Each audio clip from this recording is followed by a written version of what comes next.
Hello student and good morning. तो बेटा हम वही आपका सेकंड चैप्टर जो था आपकी साइंस का, ठीक है, उसको समझने की कोशिश कर रहे थे। That was acid base and salt, ठीक है। अच्छा, और इसके बारे में हमने काफ़ी सारी चीज़ें जान भी ली थी, ठीक है। और करते करते हम ऐसे पॉइंट पर आ गए, ऐसे मोड पे आ गए कि यहाँ पे चैप्टर एक ख़त्म होने को आया आज, ठीक है। और ये उसका लास्ट टॉपिक है जो हमको समझना है। इससे भी हम कुछ काफ़ी सारी चीज़ें जानने को मिलेगी। तो जल्दी से देख लेते असल में बोलना क्या चाह रहा है, ठीक है। अच्छा, एक चीज़ और हो सकता है थोड़ा आपको सराउंडिंग में आवाज़ आए, आपके दुलानी सर पढ़ा रहे हैं, तो ध्यान दीजिए मेरी वॉइस पर, ठीक है। थोड़ा मैं तेज़ बोलने की कोशिश करूँगा। अच्छा देखिए, ये है crystal of salt are dry और नोट। आप कोई भी सोल्ट ले लीजिए या फिर किसी भी सोल्ट का क्रिस्टल ले लीजिए। आप क्या होगा, जब वो क्रिस्टल को देखोगे ना, तो आपको कहीं से भी देखोगे, टच करके देखोगे, कहीं से भी ऐसा नहीं लगेगा कि वो वेट है या ड्राई है, मतलब सूखा है या फिर गीला है, ठीक है। आपको जैसे टच करोगे तो आपको नॉर्मली सूखा ही लगेगा वो, कि हाँ सर सूखा है। लेकिन जैसे आप उसको हीटअप करोगे तो आप देखोगे कि उसमें से ना मॉइस्चर निकलने लगता है, वाटर की वेपर्स वो रिलीज़ करने लगता है। तो आप देख के बड़े हैरान होंगे, ठीक है। उसी के बारे में कुछ चीज़ें हैं, जैसे कि आपका washing powder, sorry washing soda जो था, कल हम जो स्टडी कर रहे थे, ठीक है, उसमें क्या था, ये तो था Na2CO3.10H2O, ये आपका वॉशिंग सोडा था। जब आप इस वॉशिंग सोडा जो था, जो कि इससे ही बना हुआ है, जब इसको टच करके देख रहे तो आप कहीं से भी वेट यानी कि गीला नहीं लग रहा था आपको। बट अगर आप इसको हीटअप करें तो ये जो 10H2O का पार्टिकल ये इसमें से रिमूव हो जाएंगे और आपको वेपर मिल जाएगी, ठीक है। कुछ इसी की तरह हमने पढ़ा था, ठीक है। आज की जो चीज़ें कुछ इसी से रिलेटेड है, इसी पर बेस है, ठीक है। क्रिस्टल ऑफ सोल्ट, मान लीजिए हम कोई भी क्रिस्टल ले लेते हैं किसी भी सोल्ट का। लेट्स से आपके जैसे बुक का एग्जाम्पल उठा लेते हैं, कॉपर सल्फेट, ठीक है।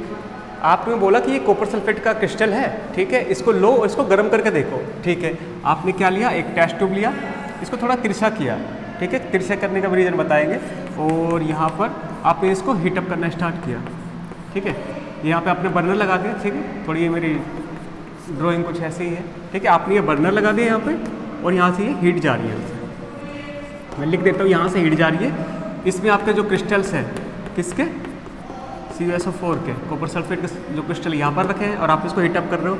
आपने इसको ना किसी स्टैंड के थ्रू, ऐसे स्टैंड के थ्रू किसी से होल्ड करके रख रहा है, ठीक है, यहाँ से पकड़ रखा है और ये इसको आप हीटअप करवा रहे हो। अच्छा, आप क्या देखते हो, जैसे आप इसको हीटअप करते हो ना, तो कुछ देर के बाद ही इसमें से ना आपके ये जो सरफेस है, टेस्ट ट्यूब की जो सरफेस है, इस सरफेस के ऊपर आपको ना वेपर के कुछ ड्रॉपलेट्स यानी कि वाटर की ड्रॉपलेट्स आपको दिखने लग जाती है इसके ऊपर, यहाँ पर डिपॉजिट हो जाती है, ठीक है। और अगर ज़्यादा कॉपर सल्फेट है तो वो वेपर की फॉर्म में यहाँ से बाहर भी निकलने लग जाएगा।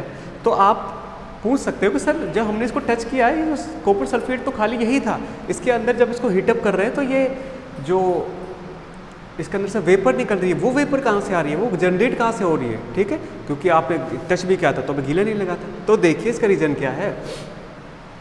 असल में ओरिजिनल जो आपका जो नेचर में या फिर किसी ने बोला या फिर लेबोरेटरीज वगैरह में आपको जो CuSO4 जो मिलेगा, कॉपर सल्फेट, असल में वो ये होता है कॉपर सल्फेट डॉट 5H2O।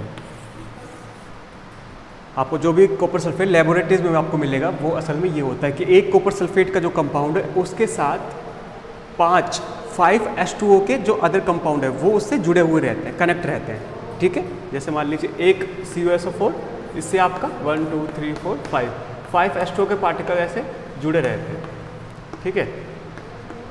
इसको आप बोल सकते हो हाइड्रेटेड कॉपर सल्फेट, ठीक है।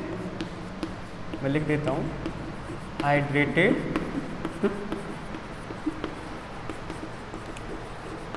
इसको आप बोल सकते हो हाइड्रेटेड कॉपर सल्फेट, यानी कि एक ऐसा कॉपर सल्फेट का क्रिस्टल है जो कि हाइड्रेट हुआ पड़ा है। हाइड्रेट मतलब उसने कुछ जो वाटर है वो एब्जॉर्ब करके रखा है, कुछ मॉइस्चर को एब्जॉर्ब करके रखा है, ठीक है। ये होता है असल में आपका कॉपर सल्फेट, ठीक है, जो कि आपको स्टार्टिंग में दिया गया था क्रिस्टल को, ठीक है। अब मैं एक और चीज़ बता दूं कि ये जो क्रिस्टल आपको दिया गया था स्टार्टिंग में, ये स्टार्टिंग में ब्लू कलर का रहता है, ब्लू कलर का, ठीक है। लेकिन जैसे ही आप इसको हीटअप करते हो, तो ये 5H2O के जो पार्टिकल्स हैं असल में यही कन्वर्ट हो जाते हैं वेपर में, और वेपर यहाँ पर डिपॉजिट हो जाती है और बचता क्या है आपका प्योर कॉपर सल्फेट, ठीक है। और प्योर कॉपर सल्फेट जो होता है वो कुछ वाइट कलर का होता है, वाइट कलर का। ठीक है, तो ये छोटी सी चीज़ है जो कि आपको ये समझाने की कोशिश कर रही है कि आपके जो सोल्ट होते हैं ना क्रिस्टल के, उनमें भी वाटर पानी हो भी सकता है और नहीं भी हो सकता। ठीक है, हमने जो एग्जांपल लिए वो हमने वो उठाए जिनमें वाटर के पार्टिकल्स होते हैं। ठीक है, एक और चीज़ मैं बता दूं कि सर ये टच करने पे गीला क्यों नहीं लगता। अजी देखो, आपको एक चीज़ बताई थी, कोई भी जब एलिमेंट अलग अलग रहते हैं तो उनकी डिफरेंट प्रॉपर्टी शो करते हैं, लेकिन जब वो कंपाउंड बना लेते हैं ना तो वो एक अपनी अलग ही इंडिविजुअल प्रॉपर्टी शो करते हैं। अब ये एक कंपाउंड है और ये एक कंपाउंड है, इसकी अपनी अलग इंडिविजुअल प्रॉपर्टी है, और अब ये सारा का सारा मिलकर QSO4.5H2O ये पूरा का पूरा मिलकर एक अलग टाइप का कंपाउंड फॉर्म कर रहा है। ठीक है, इसलिए ये अलग कंपाउंड, ये अलग कंपाउंड, और आपको पता है न्यूली कंपाउंड जो होता है वो डिफरेंट प्रॉपर्टी शो करते हैं अपने बेसिक एलिमेंट से। ठीक है, अच्छा, तो ये तो मैंने एग्जांपल ले लिया। अब एक रियल लाइफ एग्जांपल और ले लेते हैं, ठीक है, जिससे आप ज़्यादा कनेक्ट कर पाओगे, ज़्यादा समझ पाओगे इसको अच्छे से क्या होता है। देखिए, आप ले लीजिए जिप्सम का नाम आपने सुना होगा। जिप्सम, देखिए एक मैं चीज़ बता दूँ, जिप्सम का यूज़ आपके जो सीमेंट फैक्ट्रीज वगैरह जो होती है, सीमेंट इंडस्ट्री, सीमेंट बनाने में भी होता है, और आपका जो प्रेस आती है ना घरों में, जो इस्त्री करते हो आप, प्रेस करते हो, वो प्रेस में अंदर जो प्लेट होती है वो भी, उसमें भी जिप्सम कुछ मिलाया जाता है, जिप्सम ऐड किया जाता है। ठीक है, कुल मिला के हमारी डेली लाइफ जो है उससे रिलेटेड है ये जिप्सम। ठीक है, अच्छा, जिप्सम दिखता कैसा है सर? दिखने से तो हमने, आप वैसे प्रेस, ये कुछ ना ब्राउन कलर का कुछ होता है ये। ठीक है, स्टार्टिंग में, सॉरी ब्राउन कलर का ये नहीं होता, ये स्टार्टिंग में होता है वाइट कलर का। ठीक है, अच्छा, क्या होता है जब आप कैल्शियम सल्फेट, ध्यान रखना कॉपर नहीं, कैल्शियम सल्फेट जो होता है उससे 2H2O के पार्टिकल्स कनेक्ट रहते हैं। ठीक है, ये एक कंपाउंड मिलके बनाते हैं आपका जिप्सम। ठीक है, कैल्शियम सल्फेट जब क्रिस्टलाइन रहता है किसके साथ? 2H2O पार्टिकल के साथ, मतलब कि एक कैल्शियम सल्फेट का जो पार्टिकल है वो 2 H2O के पार्टिकल से कनेक्टेड है। ठीक है, इसको बोलते हो आप जिप्सम। ठीक है, अभी आप मैं बताऊंगा कि जिप्सम का यूज़ आपके जो मेडिकल फील्ड है उसमें भी होता है। कैसे? देखो क्या होता है, जब आप जिप्सम होता है, ये जिप्सम को जब आप हीटअप करते हो, इसको इधर लिख लेता हूँ मैं, जब आप जिप्सम को हीटअप करते हो तो क्या होता है, ये कन्वर्ट हो जाता है copper sulphate dot half of H2O। ठीक है, इसके अंदर से 1.5 जो है, 1.5 H2O ये वेपर में कन्वर्ट होके नेचर मोशन उसमें एटमॉस्फेयर में चला जाता है। ठीक है, तो ये आपका क्या बताया मैंने, इसको भी बोल सकते हो आप hydrated calcium sulphate. When you heat up this it converted into POP, इसका नाम आपने सुना होगा। ठीक है, या फिर इसका आप बोल सकते हो हेमी हाइड्रेटेड कैल्शियम सल्फेट, इसका दूसरा नाम है। इसका 2-3 नाम है, मैं लिख देता हूँ। पहले हम जो इसका केमिकल नाम है वो लिख देते हैं, that is hemi hydrated calcium sulphate. ठीक है, एक तो इसका नाम है हेमी हाइड्रेटेड कैल्शियम सल्फेट, दूसरा इसका नाम है जो कॉमन है और आपने सुना ही सुना होगा, that is plaster of Paris, और इसको शॉर्ट में बोलते हो आप POP। ठीक है, ये इसका कॉमन नाम है। ठीक है, अच्छा, क्या होता है ये जो आपने POP प्लास्टर ऑफ पेरिस, इसका मेडिकल फील्ड में बहुत यूज होता है। मेडिकल फील्ड है, और आपके जो भी आपको पता है, आपके जो ये स्टैचू वगैरह बनाने में इसमें इसका काफ़ी यूज़ होता है। मेडिकल फील्ड में कैसे होता है इसका, देखिए, जब आप ये जो POP है इसको मोइशन कराते हो, मोइशन मतलब आप इसको वाटर के कांटेक्ट में लाते हो, मतलब इसमें वाटर मिक्स कर देते हो सीधा सीधा। ठीक है, तो क्या होता है, कॉपर सल्फेट हाफ। अच्छा, एक और चीज़ मैं बता दूँ, आप इससे कंफ्यूज मत होना कि सर ये कैसे लिख दिया आपने, copper sulphate dot half H2O, मतलब कि एक कॉपर सल्फेट का जो पार्टिकल है वो हाफ H2O के साथ जुड़ा है, इसका मतलब ये है क्या। तो फिर आप बोल सकते हो कि सर ये तो आपने बताया, आपने पहले बोला था कि हमेशा जब भी केमिकल रिएक्शन होती है उसमें पूरा का पूरा जो एक एलिमेंट होता है वो पूरा का पूरा ऐड होता है, कभी भी हाफ, 1/4, 3/4 ऐसा कभी भी नहीं होगा। ठीक है, तो ये कैसे पॉसिबल है, ये अगर नहीं आ रहा आपके दिमाग में तो आना चाहिए। ठीक है, ये असल में पॉसिबल नहीं है रियलिटी में, नेचर में इस तरह नहीं लिखा जाता है, इसको नेचर में नहीं मिलेगा इस तरह। इसके लिखने का सिंपल सा मतलब है क्या कि आपके दो कैल्शियम सल्फेट के जो पार्टिकल है वो एक H2O के पार्टिकल्स को शेयर करते हैं। मतलब एक कैल्शियम सल्फेट का बॉन्ड इससे भी बना हुआ है और दूसरे कैल्शियम सल्फेट का बॉन्ड इससे भी बना हुआ है। ठीक है, दो POP के पार्टिकल एक H2O के पार्टिकल को शेयर करते हैं। ठीक है, ये इस तरह उसमें मिक्स हुआ रहता है। ठीक है, तो अगर आप बात करें कि सर इंडिविजुअल एक कैल्शियम सल्फेट के पास कितना वाटर का पार्टिकल रहेगा, तो आप बोल सकते हो अगर इंडिविजुअल का निकालोगे आप तो फिर आ जाएगा ये डॉट हाफ H2O। ठीक है, लेकिन नेचर में इस तरह नहीं लिखा जाएगा, नेचर में मिलेगा भी नहीं इस तरह से। ठीक है, ये हो गया आपका कैल्शियम सल्फेट जब when you heat up this. अच्छा, तो अब आ जाते हैं हम इस पर। क्या होता है जब आप कैल्शियम सल्फेट जो होता है जब आप इसमें पानी मिलाते हो, ठीक है, और पानी कुछ इस तरह मिलेगा इसके अंदर, और ऐसे बताऊंगा ऐसा क्यों। जब आप इसमें पानी मिलाते हो तो जो रिएक्शन होके वापस से कन्वर्ट हो जाता है जिप्सम में।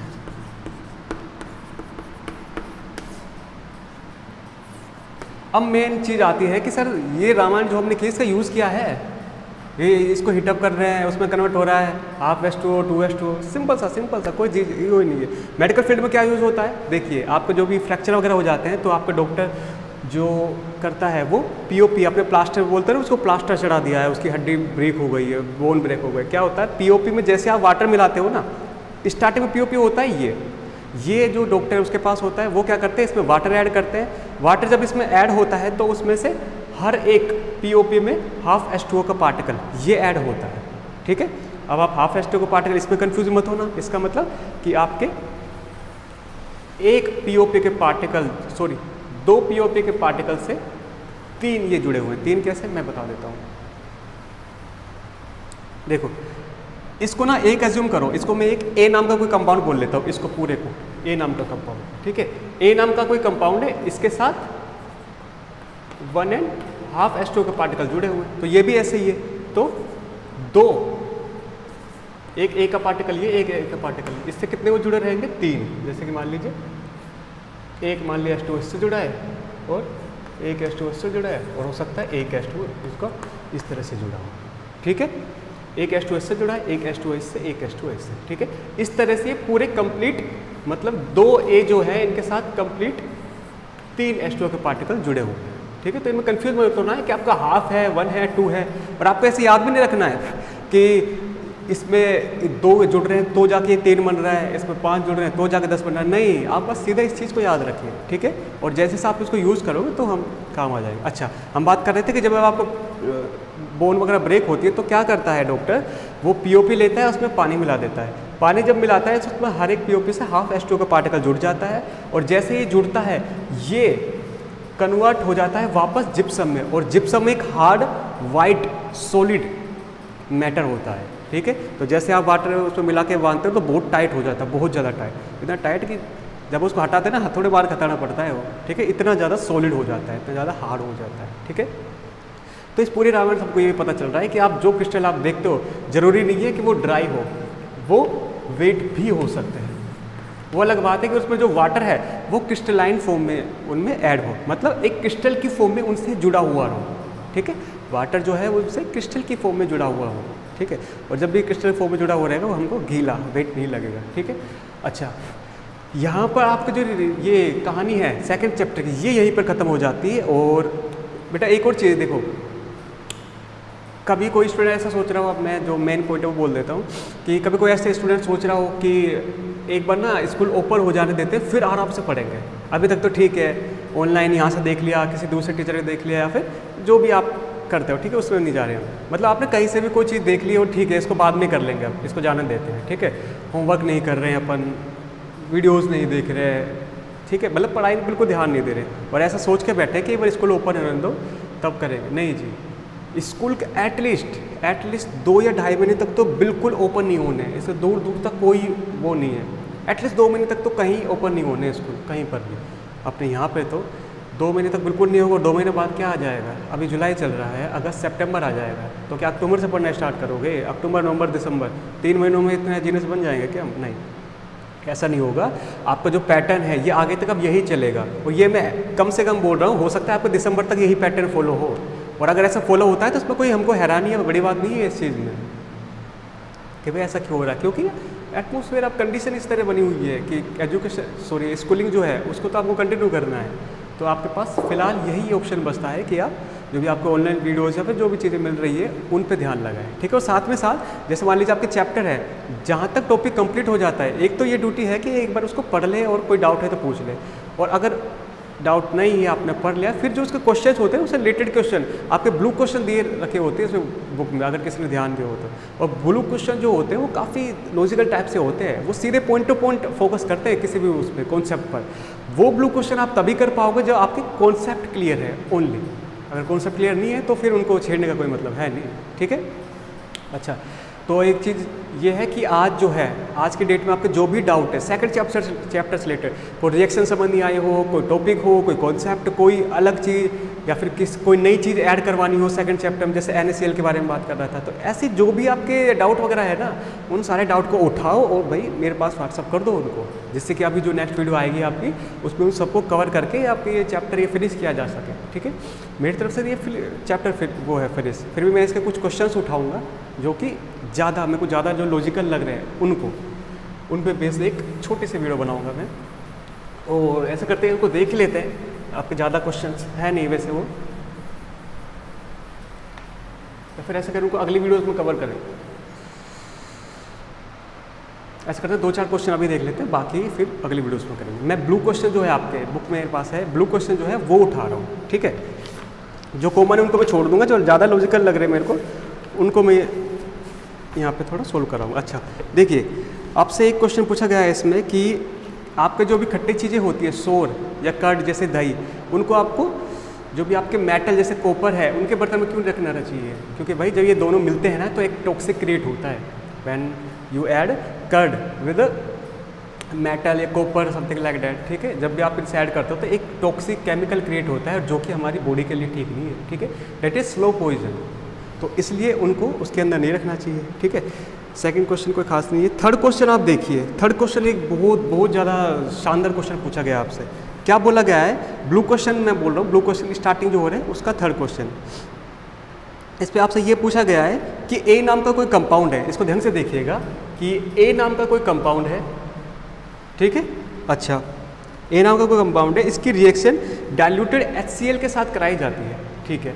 इसकी रिएक्शन डाइल्यूटेड HCl के साथ कराई, डाइल्यूटेड को वैसे DIL बोल से लिखते हैं, मैं लेकिन लिख नहीं रहा हूँ, ठीक है, हमको नीड नहीं है।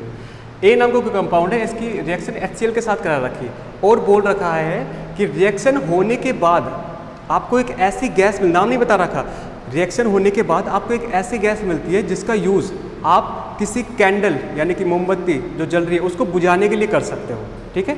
मतलब आग जो जल रही है उसको बुझाने के लिए कर सकते हो। आग बुझाने के लिए जनरली किसका यूज़ लेते हो आप, वो होती है CO2 गैस, ठीक है। अच्छा, एक तो ये चीज़ दे दी आपने, ठीक है। फिर एक और चीज़ बता दी, क्या, उससे बोल रहा है कि कंपाउंड जो आपको मिल रहा है, ठीक है, कंपाउंड या फिर जो प्रोडक्ट आपको यहाँ पे मिल रहा है उसमें कैल्शियम क्लोराइड भी मिल रहा है आपको।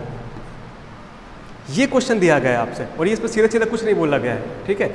आपको बोला गया है कि ए नाम का कोई कंपाउंड है, ठीक है, उसकी रिएक्शन HCl के साथ कराई गई है और रिएक्शन होने के बाद आपको CaCl2 मिलता है और साथ में एक ऐसी गैस मिलती है जिसका यूज़ आप आग बुझाने के लिए कर सकते हो। हमने अपनी तरफ से माना है वो CO2 गैस, ठीक है। अच्छा, तो अब आपको बताना है कि बताओ ये ए नाम का कंपाउंड कौन सा हो सकता है, थोड़ा दिमाग लगाओ। इसमें क्लोरीन आ रहा है, क्लोरीन, ठीक है। कैल्शियम, मतलब एक ऐसा कंपाउंड यहाँ पर रहेगा जिसमें कहीं ना कहीं कैल्शियम जो है वो कनेक्टेड रहेगा, ठीक है। कैल्शियम के बारे में हमने 2-3 फॉर्मूलाज पढ़े हैं, उन्हीं के बारे में देख लीजिए। जैसे मान लीजिए कैल्शियम हाइड्रोक्साइड है, ठीक है, और आपका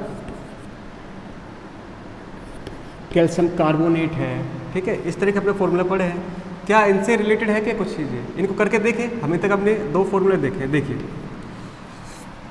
इससे करके देखते हैं। इसकी रिएक्शन जब आप HCl से कराओगे तो क्या मिलेगा आपको, ये मिलेगा आपको CaCl2 + H2, लेकिन आपने को प्रोडक्ट में क्या चाहिए था, CO2 गैस, ये नहीं मिली तो इसको कैंसिल करते हैं, मतलब ये नहीं है। इसके साथ करके देखते हैं, इसके रिएक्शन जो आप HCl के साथ कराओगे तो तब जाके आपको मिलेगी CaCl2 + CO2 + H2, क्या जो बोल रहा है वो सेटिस्फाई हो गया है क्या? इसने बोला ए नाम का कंपाउंड है, उसके रिएक्शन आप HCl के साथ करा दो, HCl के साथ कराई और आपको फाइनल प्रोडक्ट मिलता है CaCl2, साथ में कार्बन डाइऑक्साइड गैस भी मिलती है। ये आपको कार्बन डाइऑक्साइड गैस मिल रही है, वाटर आपको एज ए प्रोडक्ट मिल रहा है, ठीक है। तो जो कंपाउंड है वो रहेगा आपका कैल्शियम कार्बोनेट CaCO3। तो इसी तरह से ऐसे कुछ आपके क्वेश्चन दिए गए हैं, ठीक है। तो ऐसा करते हैं, ये तो मैंने एक क्वेश्चन होता है, बाकी जो क्वेश्चन हम नेक्स्ट वीडियो में कवर कर लेंगे। फिर भी मैं चाहता हूँ कि ये जो ब्लू क्वेश्चन है या फिर बैक क्वेश्चन, सबसे पहले आप ट्राई करें उन चीज़ों को, और उससे भी पहले आपके डाउट वगैरह है उनको पूछिए आप, ठीक है। तो इस वीडियो को यहीं खत्म करते हैं, जो भी आपके टोन वगैरह होगा, ठीक है। तो ठीक है, मज़े करो, थैंक यू।